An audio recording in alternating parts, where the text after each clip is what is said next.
Next 5 myths part 1 already చూసే ఉంటారు కదా, ఇది పార్ట్ 2 అనమాట.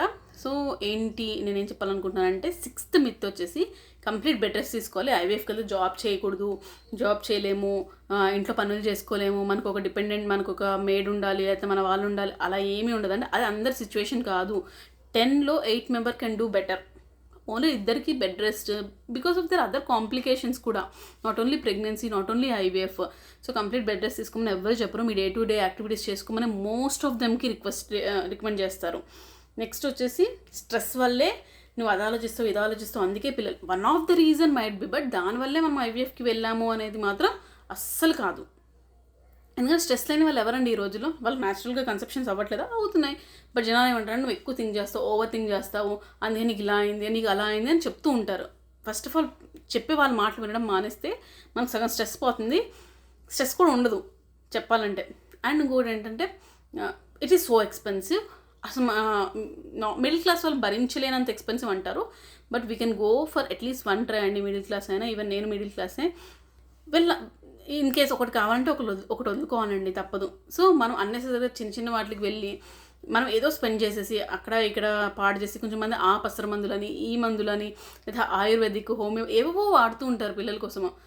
ఇవన్నిటికీ స్పెండ్ చేస్తున్నాం కదా, అదేదో ఇక్కడ కూడా స్పెండ్ చేసి ఆ మనీ తీసుకొచ్చి ఇక్కడ స్పెండ్ చేసుకుంటే ఒక మిడిల్ క్లాస్ ఫ్యామిలీ కూడా ఈజీగా స్పెండ్ చేసుకుంటారు. మిడిల్ క్లాస్ వాళ్ళు అసలు అమౌంట్ స్పెండ్ చేయరు అన్నట్టు జనరల్గా డిస్కస్ చేస్తుంటారు. అది ఇంకా పెద్ద మిత్. దీన్ని న్యాచురల్ కన్సెప్షన్ అని అనరు అని అంటారు. న్యాచురల్ కన్సెప్షన్ కాకపోవడం ఏంటండి? మన నుంచే వస్తుంది బేబీ, మన ఎంబ్రియోనే, మన ఎగ్, మన స్పర్మ్. ఓకే, డోనర్ వాళ్ళకి వెళ్ళినా మన కడుపులోంచి కదా వస్తున్నారు. అది న్యాచురల్ కన్సెప్షన్ ఎలా కాదు చెప్పండి నాకు? 100% అది న్యాచురల్ కన్సెప్షనే. ఐ మీన్ న్యాచురల్ కన్సెప్షన్ అంటే ప్రాసెస్ మేబీ డే 5 వరకు ఎంబ్రియోని బయట గ్రో చేసి తర్వాత బాడీలోకి ఇన్సర్ట్ చేస్తారు. తర్వాత న్యాచురల్ హార్మోన్స్ జనరేట్ అవుతాయి. మామూలు వాళ్ళకి పెయిన్స్ ఎలా వస్తాయి అలానే వస్తాయి. స్టిచ్ పడే వాళ్ళకి స్టిచ్ పడుతుంది.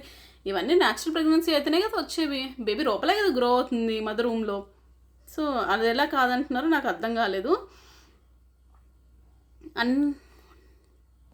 ఐవీఎఫ్ చేయించుకున్నాక ఇంకా మనకి మళ్ళీ నెక్స్ట్ ప్రాసెస్ కూడా ఐవీఎఫ్కి వెళ్ళాలి, న్యాచురల్గా మనము ప్రెగ్నెన్సీ రాదు అని అంటుంటారు. అది కూడా ఏమీ ఉండదండి. చాలా మందికి ఫస్ట్ టైం ఐవీఎఫ్కి వెళ్ళిన వాళ్ళు సెకండ్ టైం న్యాచురల్ కన్సెప్షన్ వాళ్ళు చాలా మంది ఉన్నారంట.